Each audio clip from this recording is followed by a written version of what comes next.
Assalamualaikum warahmatullahi wabarakatuh. Jumpa lagi dengan Konsis Pro. Hari ini kita akan membahas topik berikutnya, yaitu pengertian tentang ISO.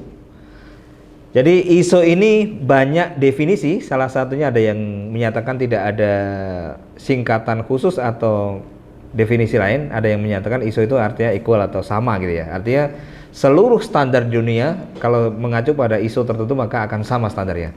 Tapi hari ini saya akan menjelaskan secara umum bahwa ISO ini ada singkatan dari International Organization for Standardization. Jadi organisasi internasional untuk standarisasi.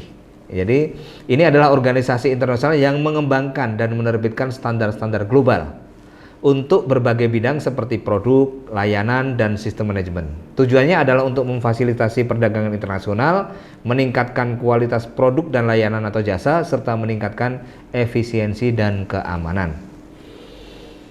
Ada beberapa poin penting tentang ISO, yaitu memang organisasi ISO ini adalah organisasi internasional tapi non pemerintah yang beranggotakan badan-badan standar nasional dari berbagai negara seluruh dunia. Sedangkan pengertian standar adalah ISO mengembangkan dan menerbitkan standar internasional yang mencakup berbagai aspek mulai dari produk dan layanan hingga sistem manajemen mutu, lingkungan, keamanan informasi, dan lain-lain. Jadi ISO ini standarnya sangat bermanfaat untuk membantu perusahaan meningkatkan efisiensi, kualitas produk dan layanan, mengurangi risiko, dan meningkatkan daya saing. Itulah manfaat yang bisa diambil untuk organisasi atau perusahaan yang menerapkan standar-standar yang dibuat oleh ISO.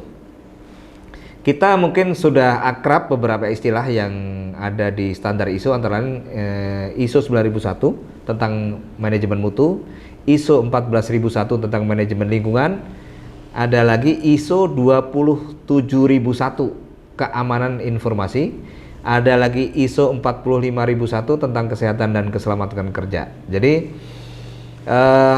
ISO ini berkembang terus. Ada sebagian yang sudah ada sertifikasinya internasional, ada juga yang masih dalam rangka pengembangan. Beberapa standar ISO seperti ISO 21001 yang baru diterbitkan tahun 2018 belum ada sertifikasi secara internasional, tapi siapapun itu, badan atau lembaga pendidikan boleh menerapkan dan mendapatkan sertifikasi secara lokal. Belum diakui internasional, tapi kalau bisa menerapkan maka nanti suatu saat akan ada sertifikasi internasional, berarti organisasi atau lembaga tersebut sudah siap ya.